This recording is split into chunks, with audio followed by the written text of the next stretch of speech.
Hello and welcome to Maximum Weezer, the first talking book about the band. It was written and researched by Michael Sumption, music is by Amanda Thompson and it's read by Nancy McLean.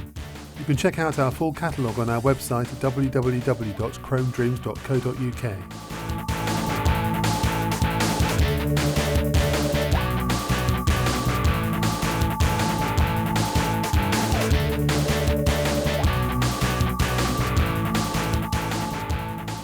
I'm still doing basically the same thing I did when I was 13. Still play electric guitar into a Marshall amp and still play guitar solos and write heavy riffs. It's the exact same thing, so I haven't matured at all. Let us return to old times and that will be progress. They've been labelled everything from geek rock to nerd chic, but taken on their own idiosyncratic terms, Weezer have proved that the most unabashed musical underdog can rock as hard as the big boys of today's alternative scene. Their unique mesh of non-traditional guitar-ridden grooves, melodic warmth, punk attitude and unpretentious pop sensibilities has survived the coming and going of lesser talents and the transience of market trends. Somehow, despite periods of inactivity and tales of emotional breakdown and self-destruction, they've attained the status of legends to a new generation of fans and remain as popular as ever. Effortlessly melodic, instantly memorable and deliciously knowing, Weezer's tunes fill the listener's head with joy and manage to sidestep the more obvious pop cliches. One track can accelerate and freewheel through enough ideas for about 4 different songs, and the combined sensation of satisfaction and surprise is so sweet it could pass for an epiphany. Main man Rivers Cuomo can turn a painfully honest phrase into art without lapsing into languid self-pity. Beautifully realised and boasting an expert, commercially aware pop sheen, their music is a wistful, serendipitous ride, with the band gracefully negotiating changes of tempo, mood and style. It is a choice blend of traditional influences and forward-looking musicality, tapping into the music of Brian Wilson, Talk Talk, Foreigner and early Beatles as much as Green Day and the Pixies. Satisfyingly heartful and artful, their best work directs the listener to the essence of the material and radiates ebullience. Initially dismissed by the alternative crowd and critics alike as novelty one-hit wonders, Weezer are what every alternative rock band should aspire to be: accessible and uncompromising. They are the beautifully intricate side of punk that so many garage fume posers in the grunge and new metal camps have failed to achieve. Weezer float just one step above the roots of rock and roll, the Beatles and the Stones, whilst displaying an almost unprecedented blend of beat and melody for a supposed heavier band. Songs like Don't Let Go, Simple Pages, Photograph, Buddy Holly, Hash Pipe and Oh Girlfriend don't merely play on the stereo, they swim from your speakers into your consciousness. Weezer are an anomalous group of musicians, and in many ways this is their trump card. They provide unabashedly major label rock with a subtle twist. Their music has a guitar-based depth that leaves no room for excess fat, packing in a wide array of stylistic tics and nuances which transcend the indie alternative genre. In a medium dominated by throat-grabbing, intrusive anthems, they specialise in hooky, buoyant, comparatively modest songs that ask merely to be taken as they're found. They deal in miniature dramas and pocket symphonies of love, loss, regret and alcohol. Moreover, they realise that small is beautiful. You know that magical moment when the music you're listening to sounds so elevated, inspired and vital it feels like a secret, and you look on stage to the people who are making it and then off stage into the faces of the audience, and you realise that hundreds of people are getting the secret at the exact same time? That's exactly what it's like seeing Weezer live. Their strange, surging, deceptively simple rock and roll songs apply a desperately needed shot of life-giving adrenaline to the prone form of the 4-piece pop group. Not just slotting into other people's bills, but stubbornly filling whole evenings with their own warped and wonderful musical hybrid, Weezer delight in capturing the essence of moments. While their alternative rock and grunge forerunners, in what might casually be termed US rock's power pop genre, seem merely to be shuffling the cards of their musical tradition, Weezer are playing with a whole new deck. If rock history is a hotel, They have checked out and gone for a walk along the cliff tops in bare feet. But don't tell them face to face that's what you think they're doing. In fact, don't try to tell them anything, or they will look at you with a paranoid, wounded expression of a small child who thinks you are about to take away its chocolate biscuit. Weezer's definition of rock and roll seems as close to definitive as it is possible to get. Their bed and breakfast of the musical imagination has a room for Brian Wilson and a room for Gary Newman, and who would want to stay anywhere that didn't? Their ability to make these kinds of connections is integral to their music, but since their compelling debut album, the band's righteous disdain for anything that smacks of pigeonholing has sometimes caused their admirers a certain amount of confusion. The music of this quartet somehow combines resignation with defiance and melancholy with joy. They wrap their nuggets of downbeat personal revelation and disappointment in some of the most jauntily bittersweet music imaginable. Yet their best records always leave you feeling hopeful rather than bleak. It's not so much a single moment, it's more a feeling their music engages in you, almost as if they're a carrier of a sensation, at once melancholy and thrilling, of being completely distanced from the world at the same time as being right in the middle of it.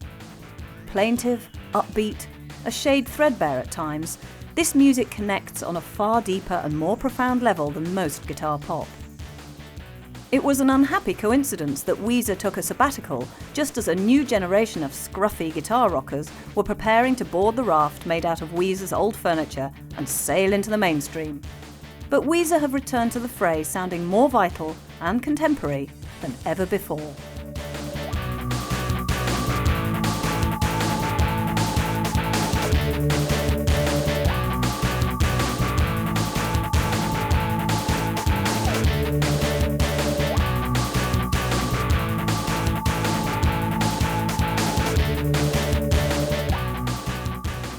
I really feel that one of our strengths now is we can take on all different kinds of styles and fit them into our sound and have it be a Weezer song, even though it may be essentially like a funk jam or a metal jam or who knows what. We can make it Weezer. As with many rock stories, the Weezer tale began in the suburban backwaters of America. All four members were raised in different areas of eastern suburbia. Rivers Cuomo grew up in various little farm towns in Connecticut, while Patrick Wilson, Matt Sharp, and Brian Bell hailed from Buffalo, New York, Arlington, and Knoxville, Tennessee, respectively. Weezer frontman Rivers Cuomo was raised within an alternative Connecticut community called Yogaville, where laid-back harmony, mellow vibes, and peace ruled. Everyone took part in transcendental meditation and eschewed the eating of meat. Within this mini-utopia, nobody raised their voices or cussed another person.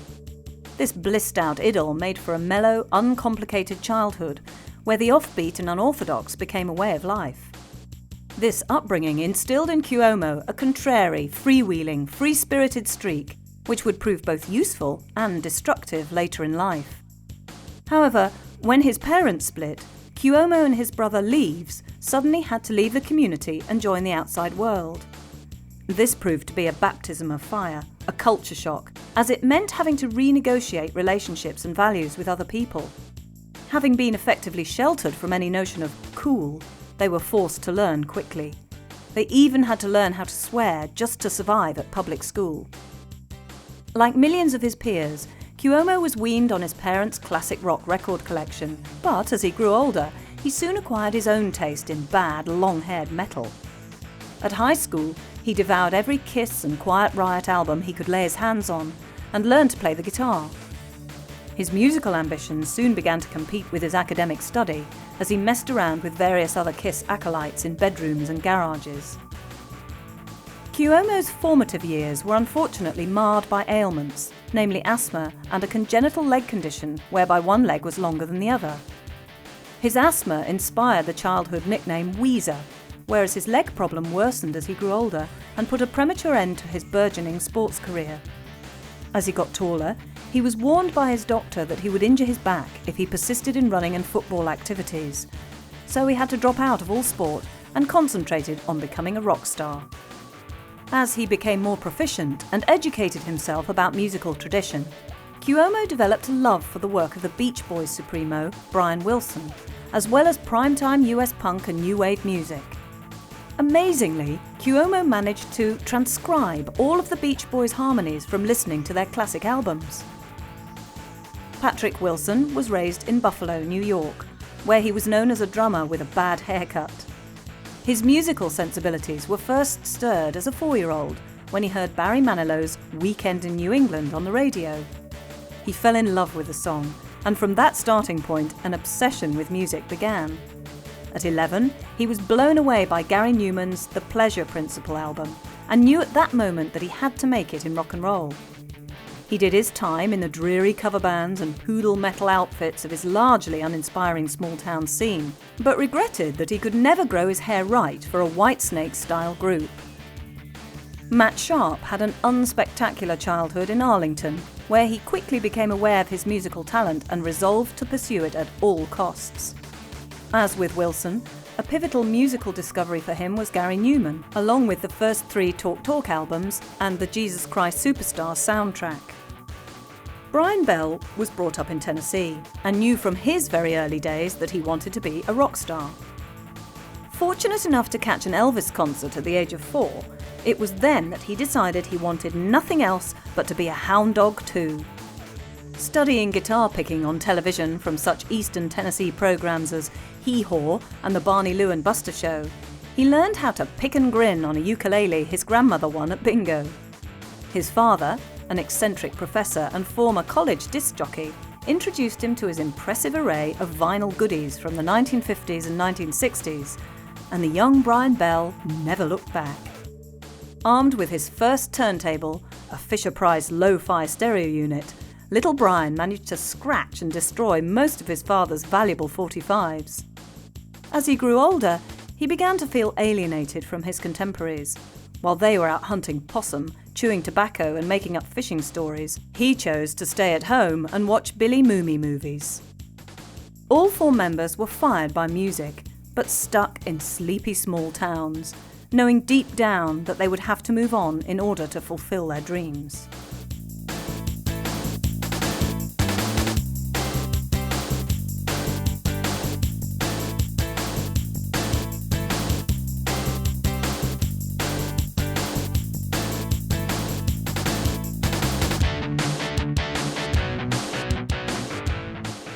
I don't think we really feel like we're cool, so we don't get the benefits.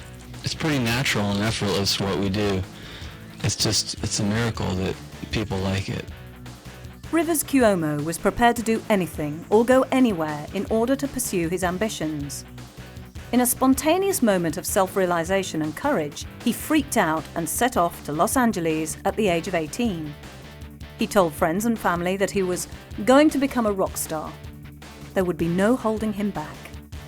Obsessed with Kiss, Cuomo harboured ambitions of becoming the new star of heavy metal, but soon realised he was acting like a selfish, immature idiot. His girlfriend broke up with him and he renounced his musical hopes.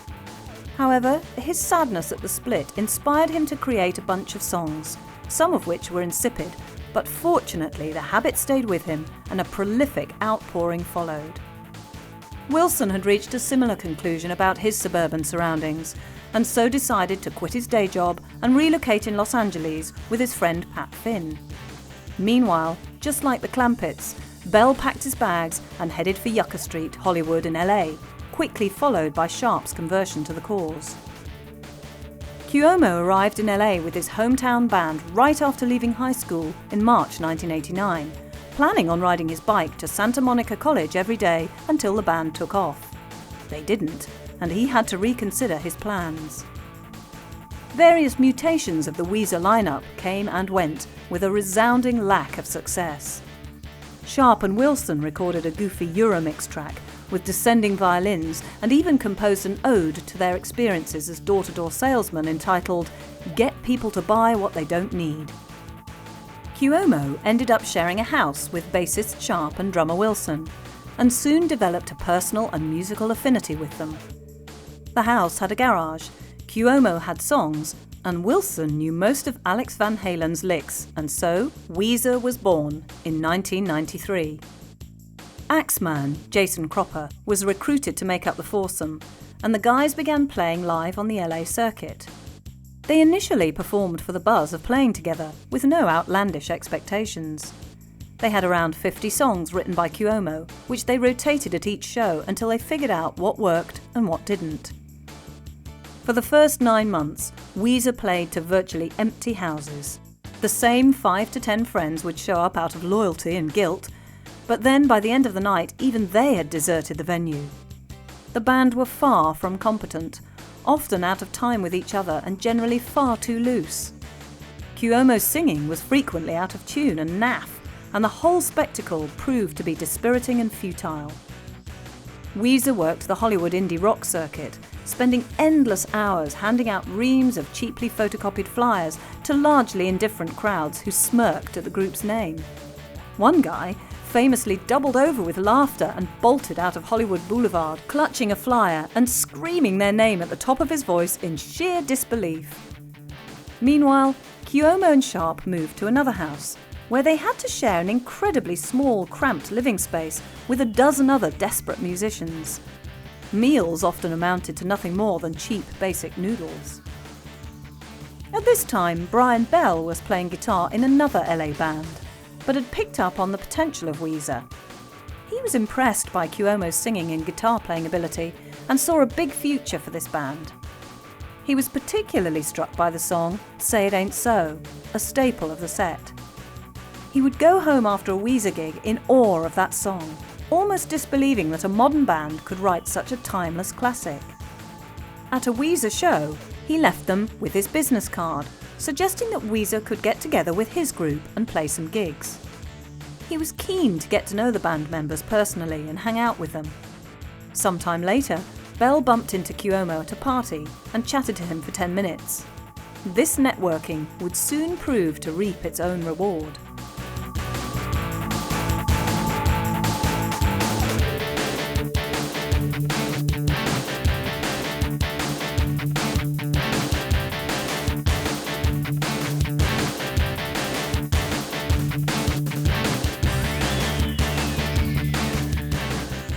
We came up with some songs and sent our tape around to producers, and everyone pretty much hated it. But Rick said he would help us out. Again, Rick Ocasek. So we set a date to go into the studio. And then really the last few weeks before we went in to make the record, I came up with a bunch of songs that were better than the previous ones. And those are the ones that ended up on the album. Weezer's patience, determination and work ethic soon paid off, as they began to generate a buzz around LA's clubs. Their musical proficiency came on in leaps and bounds, and the quartet's tight interplay became a distinguishing feature of their live set. One key development was songwriter Cuomo's arrival at a pop style that was off-kilter, yet truly accessible, with lyrics that were emotionally candid, yet sometimes absurdist and surreal. The ghost of Beach Boy Brian Wilson was seeping into Cuomo's songwriting style, adding a transfixing left-field edge to the translucent harmonies. Record labels were flipping out over the new improved Weezer, with all kinds of rumours about majors coming in for the group. A&R men were seen scouting them at shows and even talked about signing them, but then mostly disappeared, muttering unkind comparisons with Green Day. Even Geffen Records initially passed on Weezer, but eventually found themselves the only label who were seriously interested in the group. Negotiations and wranglings for the much-prized record contract took a strange turn when Cuomo showed up at the Geffen headquarters wearing a thick Marlboro Man-style moustache. When he informed the art director that any future Weezer album would have those moustaches on the front cover, she got upset and spooked out. Geffen came to the guys with a mouth-watering proposition of creative independence, including a choice of producers with whom to work. Weezer signed to Geffen and began working on their debut album immediately. At first, they thought they should record quickly in LA, free from outside distractions or involvement, self-producing with just a studio engineer in tow. However, they opted for the Cars' main man, Rick Ocasek, as they'd been listening to a lot of his music. They sent Ocasek a tape of their work, thought nothing of it, and then received a call from the man himself telling them how much he liked the music. With Okasek on board, Weezer went to New York's Electric Ladyland studio to record the album. He advised them to do so as his wife was pregnant and he couldn't leave the city. He also felt that a change of environment would bring out the best in his new charges. The recording sessions ran smoothly and without any tension or conflict. The soft-spoken producer went to great lengths to conjure up the requisite ambience, placing lava lamps in the studio and offering invaluable constructive advice. He hooked the guys up with a good engineer and created a positive, upbeat mood in which they could flourish. The ever-cautious Cuomo was sometimes reluctant to act upon Okasek's advice, but took what he felt was right, only later regretting that he didn't try out as many things as he suggested. Cuomo's song rate was frantic, tossing off compositions as if they were going out of fashion. He settled into a mode of writing which proved most constructive. The only drawback was problems with their guitarist, Jason Cropper, who was replaced by Brian Bell halfway through the album sessions. Cuomo telephoned Bell one weekend from New York and informed him a place was up for grabs in the Weezer lineup.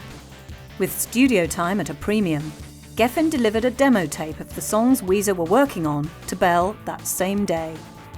That weekend, Bell had to learn 4 songs and audition for the band by tape. Suitably impressed, Weezer flew him out immediately and made him memorise all 10 songs in a matter of just 2 days.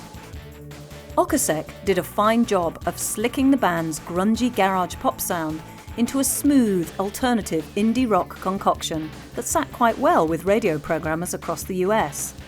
The eponymous debut album, sometimes called the Blue Album, was awash with smart, wacky, preppy tunes about surfboards, lost love and Buddy Holly.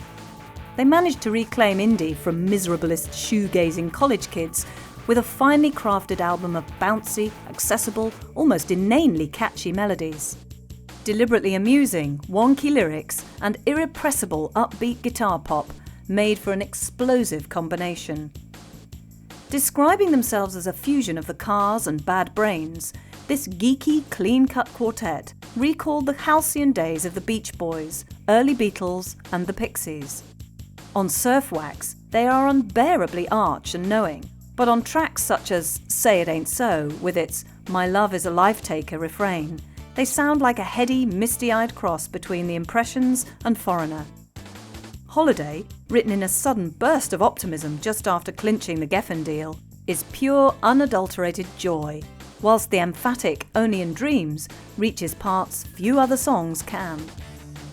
Released in the summer of 1995, the album was preceded by the smash hit single Buddy Holly, an anthem if ever there was one, which was accompanied by a famous heavily MTV-rotated promo video by the man responsible for producing the Beastie Boys' Sabotage promo. Ultra-hot director Spike Jonze placed the band, clad as squeaky clean 50s innocents, into an imaginary episode of the television show Happy Days, itself a nostalgic recreation of 50s small-town America. This cunningly incorporated actual show footage and a guest appearance by the series regular Al Molinaro. Bell had known Jonze when he had delivered food to the budding director back in the days when he shot photographs for magazines. Effortlessly breezy, catchy as hell and hook-laden, Buddy Holly is a barbed love letter featuring the immortal lines, "I look just like Buddy Holly and you're Mary Tyler Moore. I don't care what they say about us anyway, I don't care about that." Amazingly, Buddy Holly very nearly didn't make it onto the final track listing for the album. The Weezer album turned out to be a sticky platter of orchestral guitar chimings, queenish pomp and clever-dick alt-rock tomfoolery, huffing out the kind of sugar-coated pop candy that infuriates po-faced indie purists. The inescapable, irrepressible single Undone, the sweater song, with its monolithically lightweight choral hook, is so fearsomely catchy that it evades analysis. Seemingly destined to end up as a terrace chant or on some alternative 90s compilation, it leaves its peers in its wake and raises the hairs on the back of your neck. Weezer logged endless airplay for the Buddy Holly and Undone the Sweater Song singles, the latter receiving the Spike Jonze directorial imprint again. and the debut album garnered double platinum sales. Weezer became a blockbuster success, one of the hottest acts from the US, and achieved legendary status. As Weezer Mania went supernova, the group supplemented their traditional pop music fans with an otherwise unusual audience demographic, namely comedians. They received acclaim from the likes of David Letterman, Ben Stiller, and Jon Stewart, all of whom enthused about Weezer's thrift shop charm and sharp humour. Whatever their appeal, Weezer certainly got the backs of certain critics up, being labelled as the corporate breeders in some quarters. The British press suggested they were created in the laboratories of Geffen as a monkeys for the 90s. US critics dismissed them as a bunch of geeky nerds, too derivative of Nirvana and the Pixies. Critics pondered over the postmodern irony question. Did Weezer really mean it, or was their music just a playful exercise, an indulgent, shallow surface pop? Were they merely retracing the steps of fellow geeks Green Day? Were they the type of band Newt Gingrich might feel at home with, particularly after Brian Bell's "We're wacky but conservative, just like my dad" comment? The kind of act whom Beavis and Butthead would almost certainly disdainfully label college. The band themselves were keen to play down their album's obvious commercial sheen. In fact, drummer Wilson claimed he hated the LP's Phil Collins sound. They admitted they didn't care one jot about credibility and that they had no concern at all for politics. The rapturous acclaim and massive sales for the debut album took Weezer completely by surprise and turned their world inside out. When they played at Asbury Park, New Jersey, crowds of kids were lined outside the club because they were under 21 and weren't allowed in. As the band drove into the parking lot, the fans got down on the ground and spelt out Weezer with their bodies, whilst screaming at the doorman to let them in. That's when Weezer truly realised they had stumbled upon something huge and magical. Their next move had to be to unwind, step back from it all, and take a few deep breaths.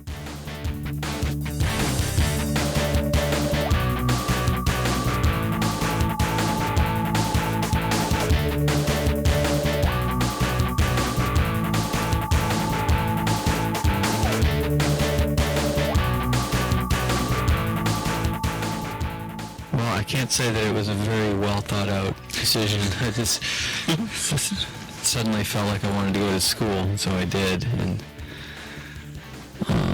I think I was fantasizing about going to an East Coast college in New England and getting married and having a family and being a boring person. Somewhat freaked out by the whirlwind of unexpected success and rock stardom, Weezer took a break during 1995 whilst Cuomo returned to education. This period of hibernation enabled the guys to recuperate from the highs of the previous 18 months and recharge their batteries. Cuomo had been studying for some 7 years on the Zonka-Harris indefinitely deferred graduation plan, with frequent breaks for touring and recording. He'd fluctuated between majoring in English literature and music at Harvard University and was now working towards a Bachelor of Arts degree in the former. Conscious of the fact that he was some years older than your average student, he bought a house in West Cambridge, away from the campus. Meanwhile, he took the opportunity to have a groundbreaking operation on his leg, which involved having a lethal-looking metal cage bolted right through his leg. The operation involved deliberately breaking the leg and then gradually lengthening it, forcing new bone to grow in the gap. The space-age contraption was kept on for a year until the bone in his leg solidified. The technique had originated by mistake in Soviet Russia, when a patient trying to compress his over-long leg with a similar device accidentally cranked it the wrong way. Doctors were amazed when his bones began growing as a result. Cuomo was only just in a position to afford the operation, as it cost $50,000. Despite being doped up on painkillers for months, Cuomo kept in good spirits and even managed to write an album, a song for Tom Jones, and numerous articles for magazines. One of these articles was a frank expose of the glamour myth of rock and roll, claiming that his band never attracted groupies or went in for the debauchery associated with being in a rock and roll band. He also talked about making the band a part-time enterprise, beginning a music degree at a new college, growing a beard, and disappearing into anonymity. Weezer returned to the fray in September 1996 with the Pinkerton album, named after a character in Puccini's opera Madame Butterfly. The title also unwittingly got the band into a legal dust-up with the Pinkerton Security Agency, who took the matter to court. On the day of the album's release, Weezer received an official document which stated they couldn't use the Pinkerton name and were being sued. The band were astonished, as they'd obviously got the title and inspiration for many of the tracks from Puccini's opera, and moreover had never even heard of the Pinkerton Security Agency. But when Bell saw the name written on a building after they'd named the record, he saw it as a positive sign, and the band duly won the court case. The legal battle provided the band with acres of free press and gave the album a better publicised launch than even the Geffen label could possibly have generated. Pinkerton was an audacious follow-up to such a successful first album. Whereas many acts would have simply served up another helping of the same, with just a little added garnish to keep things relatively interesting, Weezer tore out the rulebook and went for broke. The result was a pained, brave, darkly personal work, more solemn and provocative than the debut, and also far more challenging, abstruse and lyrical. The album was recorded in September 1995, January and June 1996 at Sound City, Fort Apache in LA, Hollywood Sound Recorders Boston, Rumbo Recorders LA and Electric Ladyland Studios in New York. It was mixed at Ocean Way in Hollywood by Jack Joseph Vig, produced by the band and engineered by Joe Barresi, Dave Fridman, Adam Casper, Cliff Norell, Rob Jacobs, Jim Rondinell and Jack Joseph Vig.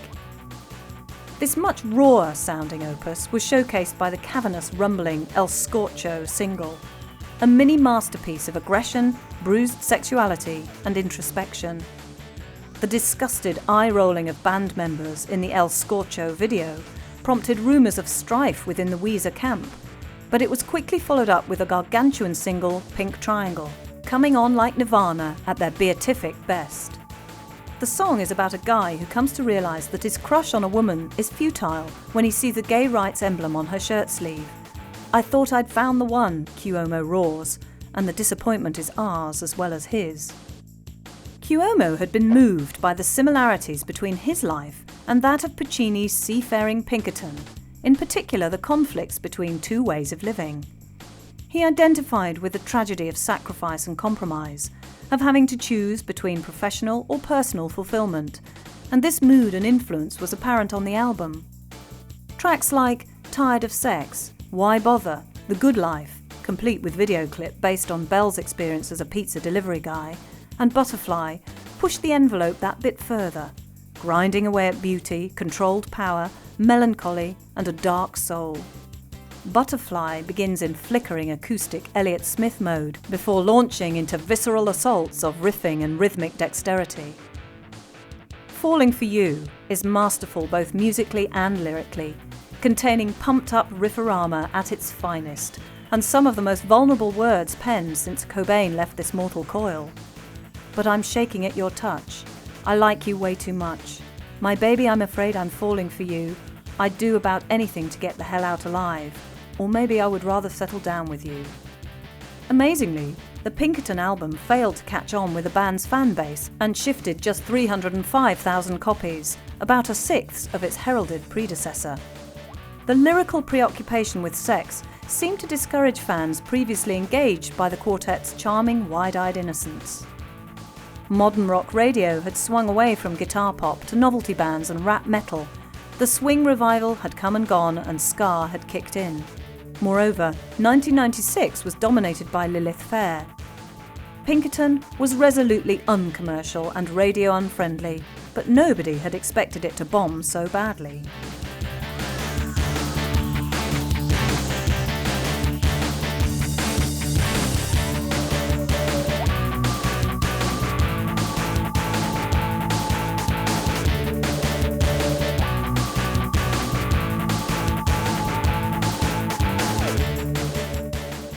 The big difference is that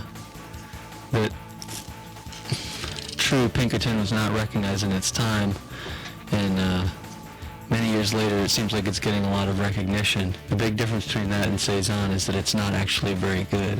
I don't know. I mean, musically, I think it's pretty amazing. I think it's a cool record, but it's definitely not as much of ear candy as like the first record. Weezer were visibly shaken by the commercial flop of Pinkerton, and rumours of a breakup dogged the camp. There was a less than unified front presented to the media, and there were intra-band squabbles over image, songwriting and musical direction. Rivers Cuomo had developed a deep-seated insecurity over his success, uncertain whether it had really been due to his superior songwriting talents or more down to the quality of Spike Jonze's clever promo videos. This, coupled with the pressure of expectation now that they were on the world stage, gave Cuomo some dark nights of the soul. Cuomo's emotional stability and peace of mind were hardly improved by Wilson, Bell and Sharp's growing desires to branch out and become individual rock stars in their own right.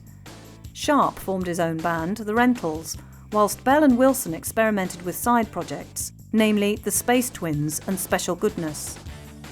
In 1997, the quartet came together for a support slot on the No Doubt tour, in the hope that this would recharge the flagging sales of Pinkerton. They played the Best Music Pole concert and continued gigging throughout the States until July before heading to Japan. However, their high-profile slot registered very little impact upon the album sales.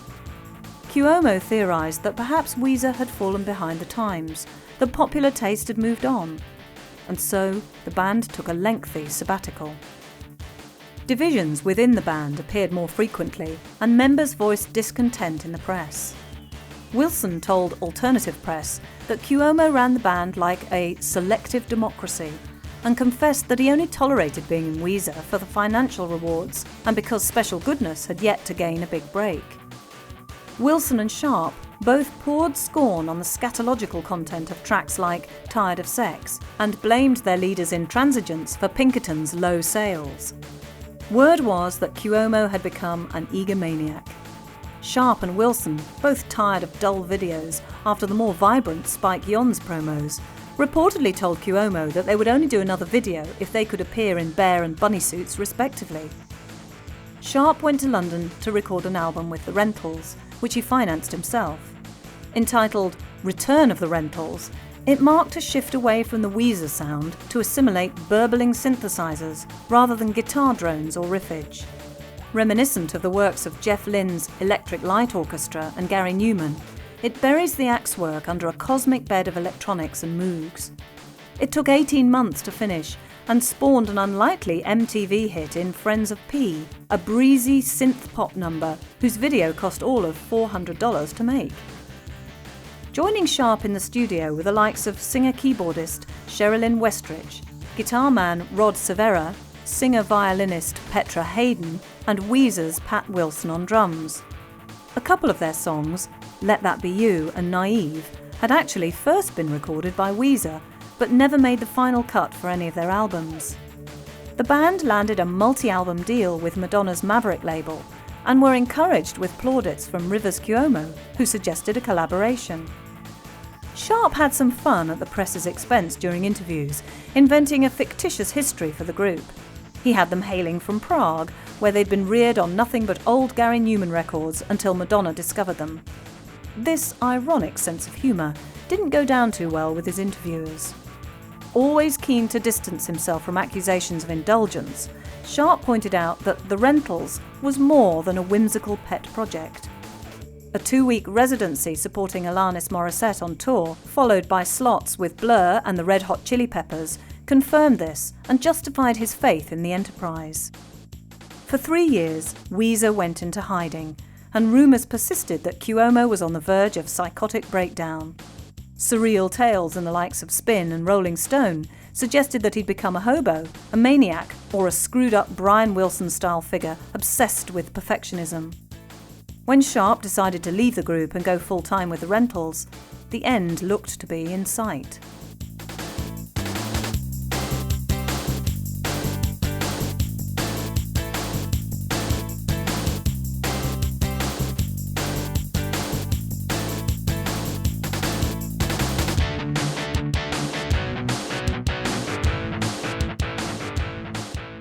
I was looking for guys in LA while Rivers was in Boston, and then when he came back to LA, we played with some of the guys I found, and that contacted our management.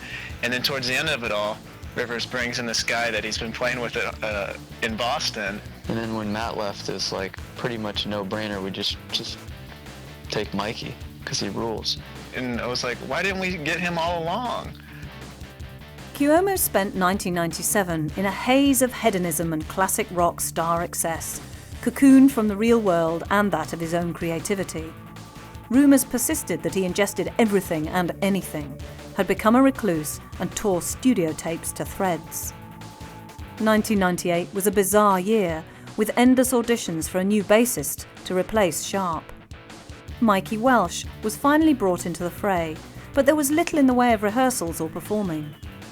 On those rare occasions when the guys managed to get together, they performed mostly covers of Slayer and Hank Williams. Wilson had to drive from Portland, Oregon for band meetings, whereas Cuomo and Welsh had to relocate from Boston. Cuomo's year of excess had taken its toll, so he dropped out of his degree at Harvard in his 4th year and holed up in Los Angeles, spawning fatalistic rumours about his mental demise. Cuomo was dejected and pessimistic about the likelihood of a third Weezer album ever emerging. Part of him hoped there would be, another thought there might, but in the cold light of day it looked a remote possibility. Weezer's main man knew that the full responsibility fell firmly on his shoulders.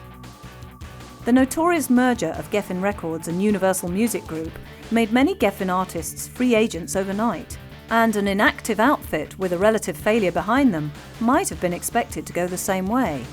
However, Weezer survived the cull, and along with Beck, were one of only 2 alt-rock acts from the Geffen roster to do so. During the group's sabbatical, the unthinkable happened. They assumed the status of legends. Their hiatus gave them some underground cred, as did the colourful rumour-mongering. On the internet, a cult following emerged as kids swapped MP3s of their music and bootlegs of Cuomo's 2 solo shows in Boston. Weezer provided the link between the Violent Femmes, Nirvana, Sonic Youth, and a new generation of angsty rockers. These fans took Weezer's template of angst, melody and energy and formed bands of their own, though this time the music was called emo. Spiky, adrenaline-charged guitar pop with tunes was coming into vogue again and reinventing itself for a new generation. In the process, Weezer were becoming the scene's unofficial elder statesmen. Matthew Pryor of Get Up Kids admitted that Weezer were a massive influence upon his band from day one, even singling out Pinkerton as a much underrated minor classic that will be properly appreciated in 20 years' time. This gave Weezer the lift they needed and somehow inspired Cuomo to get his act together. He spent most of 1999 by himself, writing new songs at a prolific rate. In between knocking out an astonishing 350 songs, he found the time to play a lot of football. He filled the left-wing slot for an amateur team in LA and was noted for his crossing ability. However, rumours still circulated that Cuomo was living on the streets, but this was now more likely a case of sensationalism or lack of research. Apparently, Spin magazine was tipped off by somebody who saw Cuomo turn up in the studio looking sweaty after a football training session, which fed journalists' overactive imaginations. Moving back to LA reignited Cuomo's creativity and inspired him to embrace positivity. He found the climate in LA so much more conducive to writing, Connecticut and Boston both proving to be too cold or humid. The air in LA was brisk, invigorating and enervating. Cuomo was baffled by the supposed influence of Weezer upon the new generation of emo bands, but welcomed the development.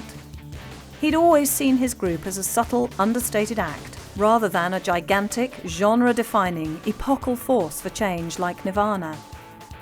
There was, though, a certain satisfaction in witnessing a slew of bands who'd previously secretly loved Weezer come to mastermind a whole new scene and proclaim them as their progenitors.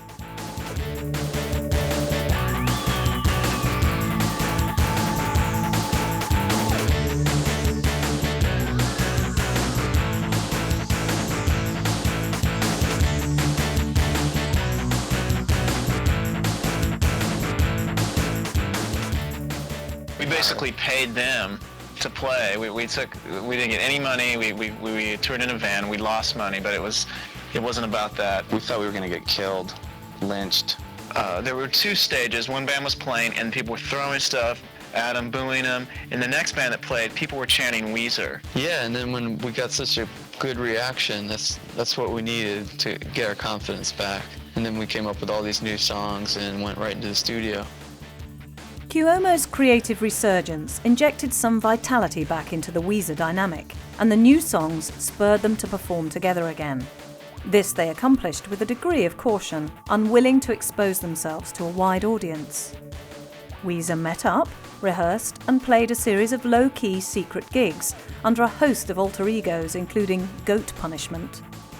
The live sets assimilated surprising covers of tracks by the likes of Iron Maiden and Oasis, a strategy which was effective in deflecting attention from the new material and enabling the guys to enjoy themselves without pressure. Away from the glare of the media spotlight, they could get back to their roots and play like an unsigned bar band. Suitably refreshed and energised, Weezer took their first big step back into the mass arena when they performed on the Warped Tour in 2000. The group's manager convinced the Warped Tour organisers to accommodate his band on the bill at the last minute, agreeing that they would play for nothing and travel in a van. Weezer was shaking with anticipation and not a little fear, as the Warped Tour clientele were straight-ahead punk fans, not averse to voicing antipathy. When the guys arrived on their first day, the announcer told the crowd after Lunachic's performance that Weezer were in wait, and the audience went crazy. This was a pivotal moment in Weezer's rehabilitation, for they realised that they were still a hot ticket and a name to treasure. The Warped crowds were ecstatic, as a new generation of fans actually got to see a group they had figured would never play live again. This punk rock audience gave Weezer bigger plaudits than they offered the likes of Green Day and the Mighty Mighty Boss Tones. They stole the show, putting big names like the Donners and Jurassic 5 firmly in the shade, and were truly amazed by this turnaround of events. Driven by the Warped success, Cuomo decided the time was right to cut a third album, so he retreated to the studio for the majority of the winter of 2001 with Rick Ocasek. Armed with an array of demo tapes and notebooks, the band ploughed through the torrent of new compositions and eventually narrowed them down to a manageable portion for an album and B-sides. The band toured on and off in between finishing off the third album, but the Weezer apple cart was upset when Mikey Welsh quit the band. The group's second bassist had become prone to episodes of mental instability and erratic behaviour, and the guys couldn't carry him any longer. In the summer of 2001, he checked into a psychiatric hospital, and Weezer quickly replaced him with LA hard rock journeyman Scott Schreiner.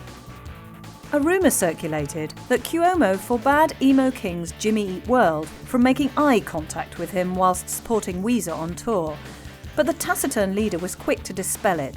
Apparently, it was a piece of advice offered to the young upstarts by an outsider at a London gig. Weezer's third, eponymously titled album quickly caused a stir amongst critics and was even named by Offspring's Dexter Holland as his favourite record of the year. Also known as the Green Album, it marked a significant step up from the standards set by Pinkerton and confirmed the group as unassailable innovators within their genre. Here was a strong statement by an act keen to push the envelope that bit further than most of their contemporaries without sacrificing accessibility.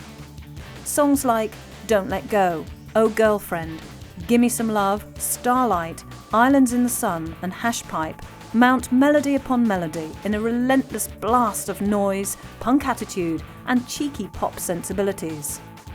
Whilst the sound is instantly recognisable as Weezer-esque, the lyrical content is less provocative, in-your-face and forthright than on Pinkerton. Most of the tracks deal with a less clearly defined agenda. I'm Lost Without Your Love and It Makes Me Feel So Fine address an unspecified other, and Cuomo departs from previous form with the eloquent character study Hash Pipe.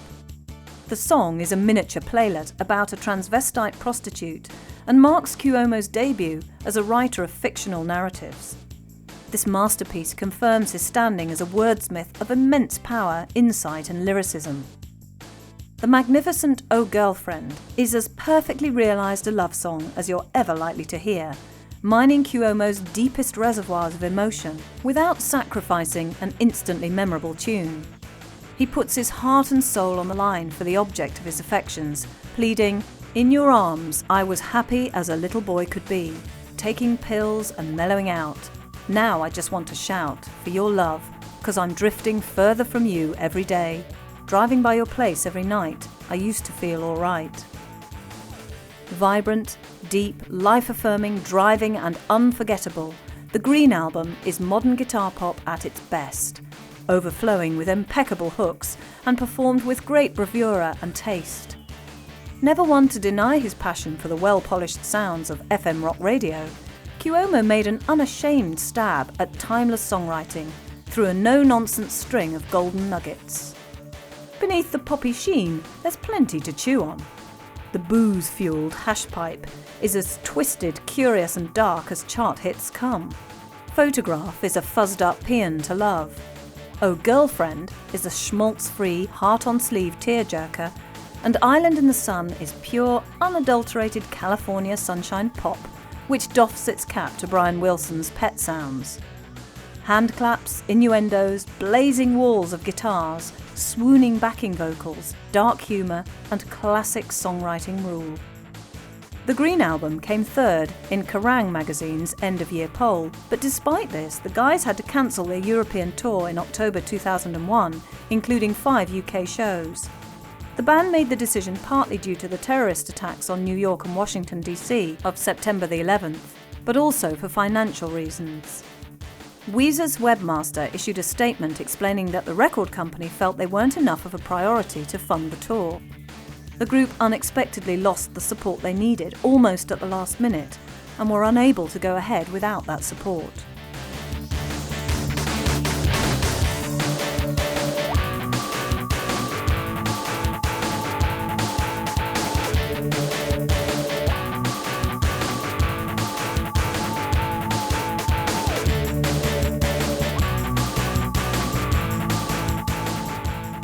I think a lot of people wanted us to fail at that point. No, definitely. Because that was like the end of grunge kind of in America. And a lot of writers at that time were like hipper than thou, like Gen X, maximum rock and roll type people. And they viewed us as like this completely inauthentic kind of tribe that should go away immediately. In 2002, Weezer returned to the fray with their 4th album, amidst more rumours that Cuomo had lost the plot. Interviews with the press were turgid, awkward and hesitant, with the frontman seemingly insistent on giving away as little as possible. They were frequently conducted with him staring at the carpet the whole time and were rife with interminable pauses in the conversation. Cuomo revealed that he didn't read anything weightier than music magazines, was scared of bees and wasn't in love at the moment, though he let slip that he had an 18-year-old cyber girlfriend whom he met on the Weezer website. Seemingly determined to rid the band of a manager and a record label, he had taken great lengths to limit his dealings with them. He infuriated executives by posting unreleased songs on the band's website and mailing mastered samplers to radio stations for airplay. He welcomed the development of Napster and the legions of operations in their wake, stating that music should be free. On the Cranberries tour, he was never seen without his unruly beard, headphones and woolly hat, a look which had come to define him. At a Madrid date, his fear of mobile phones meant that a local technician had to lay out yards and yards of cable to install a landline in his dressing room. Moreover, he didn't turn up for a photo shoot with Kerrang! Magazine and left his assistant to apologise on his behalf. Cuomo was apparently unhappy with the UK publicist accompanying Kerrang! On the trip, a hangover from some disagreement in Barcelona the previous year. The new album, Maladroit, was unleashed in June 2002 to waves of critical acclaim. The first 600,000 copies were individually numbered, making them collector's items, and the album's name was chosen from fan suggestions on the group's website. It followed barely a year after the Green Album and signalled the complete emergence of Cuomo, the song machine, a man with music flowing out of his veins. It shows the band absolutely in love with the rock and roll form again and dedicated to upholding its tradition and spirit. Self-financed, Maladroit traverses across genres with elan: punk, southern boogie, jazz and heavy rock meshed with power pop to create an effortless hybrid. Keep Fishing kicks off with Bowie's Gene Genie lick, whilst Take Control nods towards T-Rex's Children of the Revolution. The Tea Kettle harmonies on Space Rock recall the best of the Pixies, and Possibilities is an expert take on Californian beach town hardcore. On this album, Weezer tries on every kind of rock all at once and transcends the sum of their influences. Cuomo's leaps and hiccups, the jerkiness of his axe work and manic Beatles buyer postman vocal parts consolidate his reputation as one of contemporary rock's most singular voices. His singing veers into doo-wop styles, and his guitar work rings out like a clarion call to the US alternative nation, particularly on Fall Together and Dope Nose. Lyrically, the album returns to the more disturbed, alienated territory of Pinkerton. Here, the maladjusted misanthropist behind Weezer has scribbled diatribes about the futility of love and relationships, self-loathing, and the problems of fame. These painfully romantic accounts of the post-collegiate struggle to deal with the demands of society and the opposite sex invite the listeners in with relentlessly catchy tunes.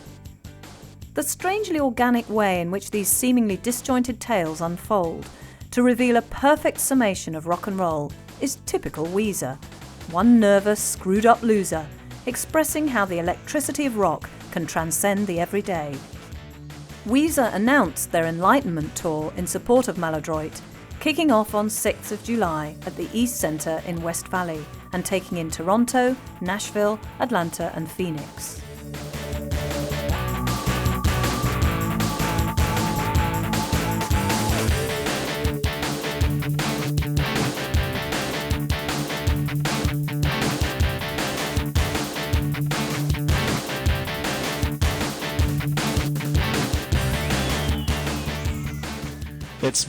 It's been the whole barometer of fun and not fun and tough and challenging and scary and exciting. So it's definitely been the best experience. Yeah. Weezer's formative musical influences were the heavy rockers and metal acts of the 1970s and 80s. Heroes like Kiss, Led Zepp and Van Halen all left their mark upon the future Weezer band members and inspired them to take up music in the first place. Cuomo got hold of a Kiss album, Rock and Roll Over, and listened to nothing else for the next 5 years. The fact that his mother barred him from watching Kiss Meets the Phantom of the Park only increased their allure to the young man. The 80s electronic works of Gary Newman also proved to be a massive influence upon the band.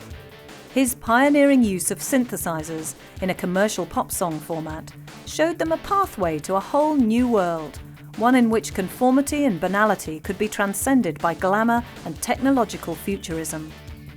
The Films album was a particular favourite of the group and is played on the tour bus to this day. Other favourites of the band include Eric Matthews' Cardinal, a band fated for literate Arch, Beach Boys and Bacharach referencing orchestral pop, David Byrne, Lisa Germano, ELO, the Foo Fighters, the Smiths and Talk Talk. The latter's hypnotic atmospherics on glacial otherworldly albums, such as Spirit of Eden and Laughingstock, introduced the band to the importance of ambience and minimalism, whilst the Smiths' mix of mournful Englishness and ironic humour has long been a staple of their listening. Weezer refused to stand still, and their influences are derived from contemporary sources as well as retro fare. For instance, Jay-Z, the Aphex Twin, The Promise Ring and Ozma all feature heavily as Weezer's current faves. Tour bus tape essentials for Weezer range from David Byrne's Angels, Lisa Germano's Not Too Cool, ELO's Sweet as the Night, and Morrissey's Ordinary Boys, through to George Harrison's Isn't It a Pity and Dusty Springfield's Son of a Preacher Man. All classic tracks which conform to the Weezer spirit of well-produced songs. But by far the biggest influence upon Weezer, and Rivers Cuomo in particular has been the Beach Boys' visionary leader Brian Wilson, a man whose whacked-out symphonic pop genius touches everything Cuomo attempts. Some might find the fact that he's studied Brian Wilson songs the way students might study a foreign language quite unnerving, but without the genius's spirit to guide him, he might not have ever arrived at his trademark pop writing style. Rivers Cuomo is one unique individual, a man consumed by creative urges and a sour, romantic loser's view of the world. His disappointments in life and love clearly inform his writing, so much so that a contented Cuomo might not ever be able to write a single line. As for his much publicised tantrums and episodes of erratic behaviour, he claims that he benefits artistically from giving himself total licence to do whatever he wants. He has little time for anything other than rocking and creating new material, claiming never to have played video games or taken cocaine. He tried them both once, he says, but neither did anything for him. He's not shy, but prefers to shun the limelight nowadays. Music is the prime focus in his life, and with a reported new album already in the can and a catalogue of 1,000 songs notched up so far, few would deny this most gifted of musicians the license to retreat into his art.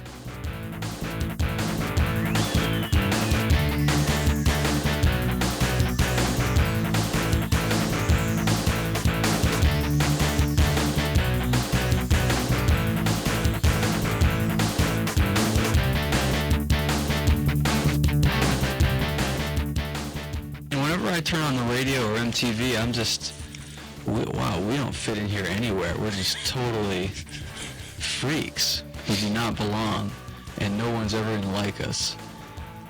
And then the next day I'll turn on the MTV and see us on TRL. I don't understand it, and it's all like NSYNC and Backstreet Boys, Britney Spears, and Weezer. Yeah, I mean, it couldn't be more like incongruous, like it's bizarre.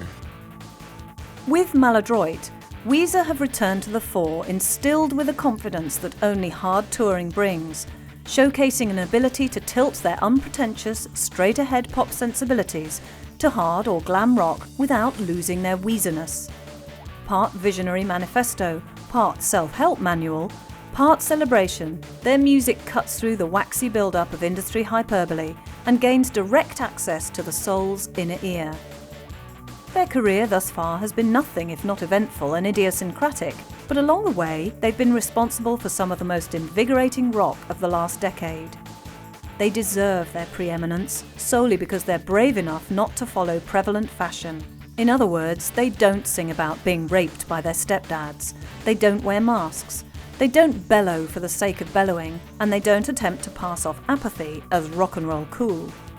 On the contrary, instead of proposing that entertainment should provide some relief, some flight from the drudgery and disappointments of reality, they are gloriously and obsessively super real, zooming the lens of their tunes in on our every awkward fumble, missed opportunity, or prosaic delusion, until the sorry details of our desperate liaisons become alien acts of beauty, remoulded into pop art.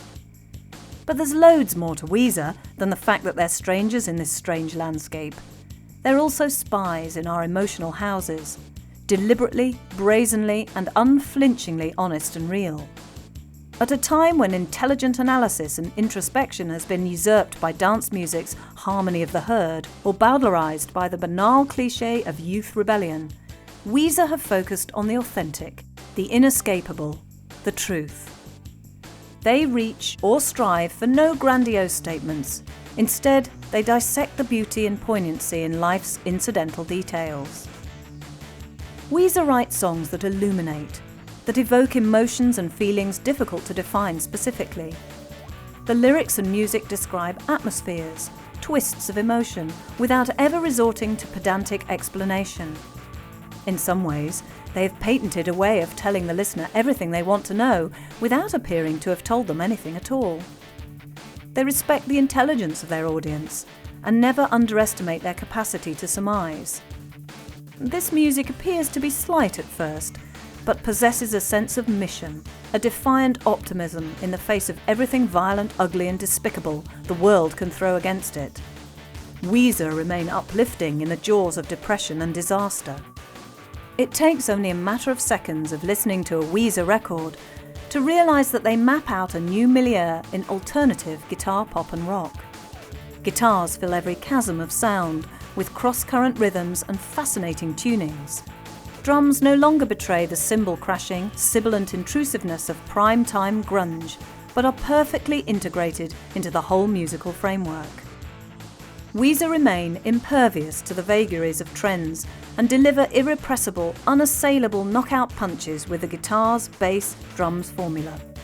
Whether their music goes in and out of fashion, one thing is certain: they will stick to their principles and continue to plough their distinctive furrow. Their incredible story looks set to unravel many more chapters yet.